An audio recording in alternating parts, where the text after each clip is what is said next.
As one of the first cards revealed for the new set, PACHIRISU EX was our first look at how the new tool cards would impact the Pokemon Pocket meta. Although it hasn't been as present as Darkrai, Palkia, or Dialga throughout the early days of the new format, PACHIRISU has added a unique spin to the game's first OP deck. I'm Rose from RoseTCG, and today we're going to take a look at how to play PACHIRISU EX in the Space-Time Smackdown format.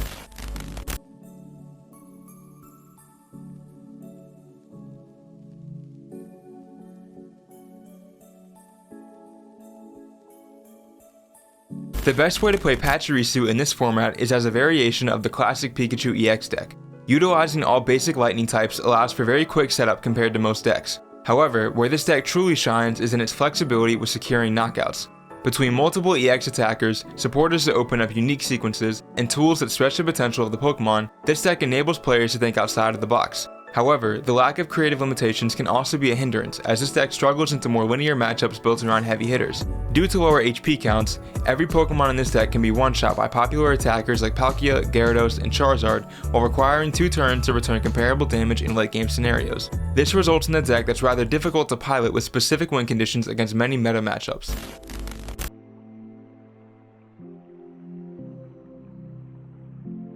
The most reliable attacker for this deck is PACHIRISU EX.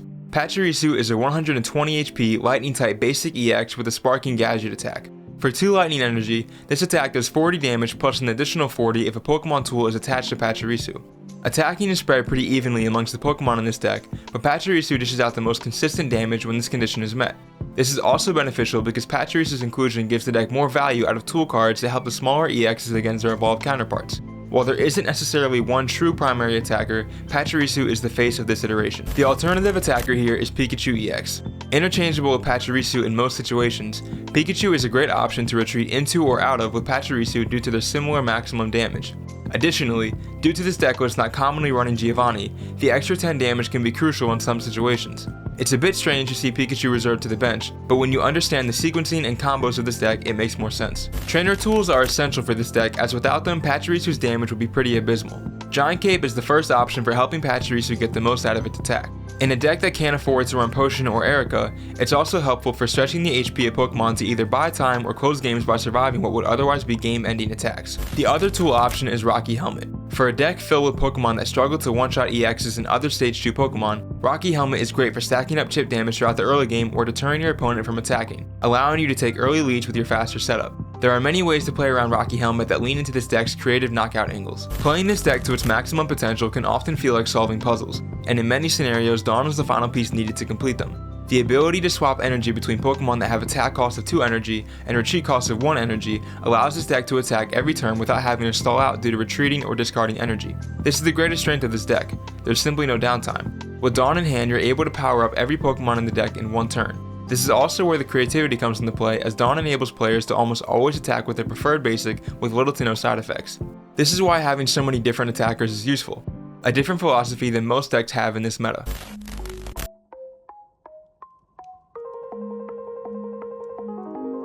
There are a few different lightning Pokemon used to fill out the remaining slots in this deck, but none of them really change the identity.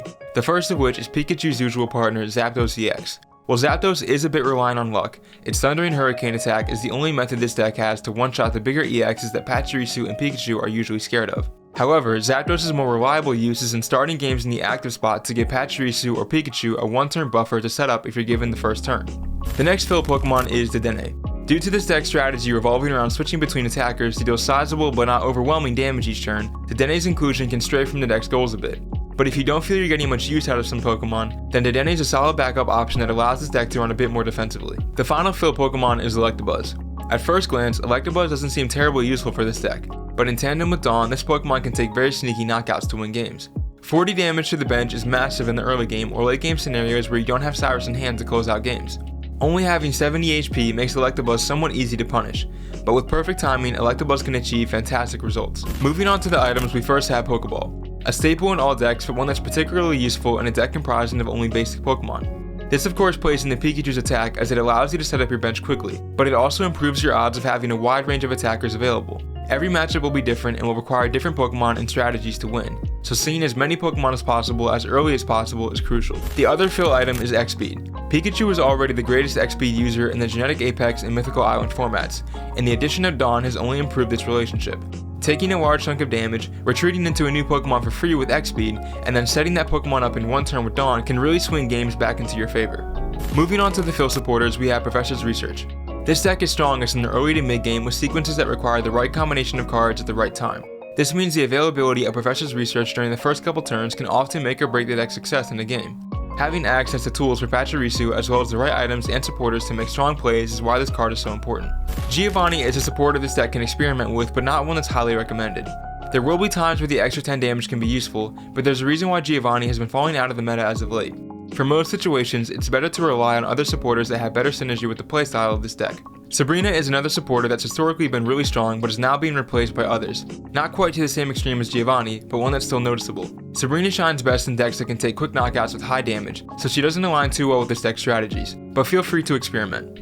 A more suitable Gust supporter is Cyrus. The philosophy of this deck is to attack twice for 2-turn knockouts before your opponent can knock out your Pokemon with one attack. This means that the best counter against this deck is to retreat until a main attacker is ready to start one-shotting. This is where Cyrus comes in.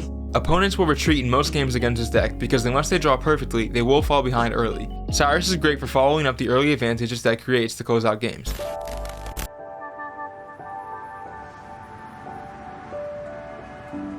Moving on to the matchups, this deck is mostly black and white when it comes to what decks it plays well into versus the ones it doesn't. Generally speaking, this deck is strong against decks that have slower setups and or heavy attack costs like discarding energy. The game is a lot faster now compared to previous formats, in addition to stall Pokemon like Druddigon and Exeggutor EX making it difficult for fast decks to claim their early leads. So decks that can bounce back with consecutive knockouts and disregard early advantages are much more difficult to play against. Some decks Pachirisu is strong against are Palkia, Celebi, and Weavile. Some decks to watch out for are Lucario, Darkrai, and Infernape. If you're looking to play Pachirisu EX, then here's the list we recommend. 2 Pachirisu EX, 2 Pikachu EX, 2 Zapdos EX, 1 Electabuzz, 2 Pokeball, 2 X-Speed, 1 Giant Cape, 2 Rocky Helmet, 2 Dawn, 2 Professor's Research, and 2 Cyrus. That wraps up our Pachirisu EX deck profile. If you found this video helpful, feel free to like and subscribe. Be sure to check out our socials and join a community on Discord too. Good luck in your games, and thanks for watching.